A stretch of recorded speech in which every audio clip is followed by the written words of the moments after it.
Oke, kita langsung menuju ke Bang Daniel. Bang Daniel, kok tadi saya mengutip pernyataan Bang Daniel, ya wajar lah kalau partai politik ini berlomba ya. Istilahnya berlomba lah kalau tidak mau disebut sebagai perebutan kursi pos menteri ya.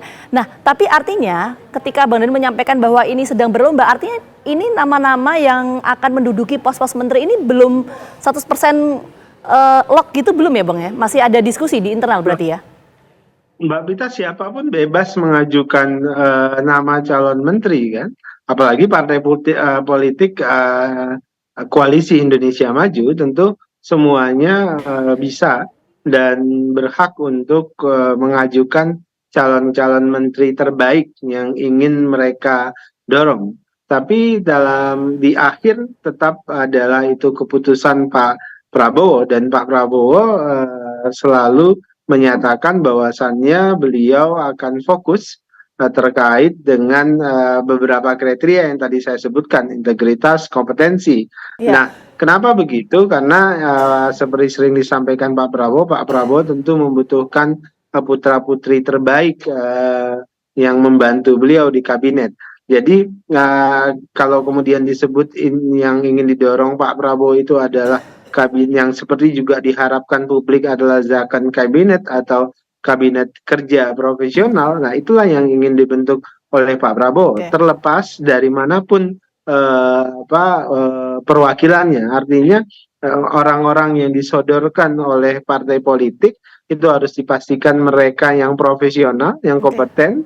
Orang-orang yang disodorkan di luar partai politik pun harus sama. Artinya pertimbangan Pak Prabowo itu. Ya, Dan sebelum ini yang sampai sekarang itu banyak nama pasti. Jadi dari partai politik, dari luar partai politik, dari berbagai kelompok masyarakat, semuanya pasti banyak yang mengajukan nama. Artinya Pak Prabowo belum memutuskan atau belum menentukan ya siapa-siapa akan menduduki pos-pos menteri, khususnya pos-pos menteri strategis. Semuanya masih sebatas menyodorkan begitu ya Bang Daniel ya? Ya, beberapa kesempatan yang lalu Pak Prabowo sehari ini masih dalam proses menderifikasikan atau menurunkan visi, misi, dan program beliau dalam bentuk institusi mana yang akan melaksanakan dan mengerjakan. Jadi masih dalam upaya, istilah saya itu menginstitusionalisasikan semua program yang ada. Belum sampai pada pembahasan siapa orangnya. Jadi nanti sudah selesai institusinya, kementeriannya, menteri ini, menteri A, B, C, barulah kemudian kita bicara atau Pak Prabowo bicara tentang orangnya dan kriterianya dan orangnya. Oke, belum diputuskan oleh Pak Prabowo Subianto sebagai pemilik hak prerogatif seutuhnya. Kita menuju ke Mas Hanta. Mas Hanta, mungkin bisa dijelaskan begini Mas Hanta, kalau nanti ini kan memang belum diputuskan oleh Pak Prabowo Subianto, tapi nanti kabinet yang akan disusun oleh Pak Prabowo dan juga Mas Gibran, ini apakah akan meniru komposisi kabinet ketika Pak Jokowi di periode pertamanya? Itu kan di periode pertama Pak Joko Widodo ini kan komposisi untuk kabinet dari kalangan profesional lebih banyak dibandingkan dengan partai politik. Apakah akan meniru seperti itu atau ada perubahan, Mas Hanta? Ya, itu yang menjadi pertimbangan penting menurut saya, Vita. Kita tahu memang Pak Prabowo punya hak prerogatif, tapi realitasnya kan siapapun presidennya, karena kita sistem presidensil yang berkombinasi dengan sistem multipartai, kadang dia bercorak parlementer, yang sebenarnya komposisi kabinet tidak merepresentasikan kekuatan parlemen. Tapi realitas itu kan kita bicara normatif. Realitasnya yang terjadi justru sangat representatif kekuatan di parlemen. Itu terjadi pada era Pak Jokowi maupun era Pak SBY. Nah, komposisi itu terlihat menteri presiden itu tidak mau dikesankan kalau komposisi kabinetnya lebih banyak partai politik ketimbang yang non partai politik seperti Vita tanyakan tadi. Pak Jokowi itu sempat 16 menteri yang dari partai politik. Nah, kemudian ada reshuffle menjadi 18. Jadi tidak lebih dari 50%, meskipun setelah reshuffle sempat naik ya hampir 60%. Nah, dugaan saya ini juga ingin dipertahankan oleh Pak Prabowo untuk mengesankan bahwa ini bukan sekedar kabinet partai politik campur sari berbagai macam kekuatan partai politik, tapi mau mengesankan sebagai zakon kabinet, meskipun itu hal yang mustahil diterapkan dalam sistem multipartai kita yang ekstrim seperti ini. Pastilah mengakomodir kekuatan partai. Nah, karena itu yang dilakukan bisa jadi yang sekarang dilakukan upaya merevisi Undang-Undang Kementerian Negara, yang itu mungkin 39 sampai 40 menteri. Nah, kalau menterinya semakin banyak nomenklaturnya, maka bisa jadi meskipun jatah menteri kepada partai banyak, tapi kalau kemudian komposisi menterinya melebar, itu kan bisa mengurangi persentase dari partai politik kita. Itu jalan tengah mungkin yang akan ditempuh. Saya tidak tahu perkembangan terakhir seperti apa, akan berhasil atau tidak. Tapi pastilah soal tarik-menarik yang kita bahas ini tadi, yang kita sebutkan SDM, antara PAN katanya ada nama Edi Suparno, Maman dari Golkar, kemudian Pak Jokowi mendorong Bahlil, kebelakangan Rosan ketua TKN, belum lagi Menteri BUMN antara Rosan dan Erick Thohir, Menteri Perindustrian PAN dan Golkar. Banyak kan dinamika semacam ini. Lingkungan hidup juga, belum lagi orang-orang Pak Jokowi, Pak Pratikno masih menjadi kandidat kuat Mensesnek, kabarnya juga dari Pak Jokowi, Pak Tito Mendagri, Pak Erick Thohir, orang Pak Jokowi dan seterusnya. Nah, ini tidak mudah alias cukup rumit bagi Pak Prabowo jika ingin memuaskan semuanya, tidak mungkin. Jadi sehingga pegangannya kita sedikit, Pak Prabowo berpegang pada konstitusi. Bagaimana tadi saya melanjutkan Bung Daniel, yang penting Pak Prabowo memiliki kualifikasi: 1, kapabilitas; 2, integritas; 3, loyalitas. Jadi orang-orang yang kompeten, orang-orang yang berintegritas dan memiliki loyalitas tegak lurus visi misi presiden. Karena itu kebutuhan teknokratiknya harus kuat racikannya ketimbang perimbangan politik dan juga memuaskan keinginan publik. Oke, Mas Hanta, mohon maaf saya potong sebentar. Artinya, Mas Hanta, kalau kita bicara soal konteks komposisi atau pembagian kue kekuasaan di pos-pos menteri strategis ini, apakah mayoritas akan diisi oleh kalangan profesional atau justru partai politik untuk mengakomodir kebutuhan dari partai politik pendukung Prabowo Gibran?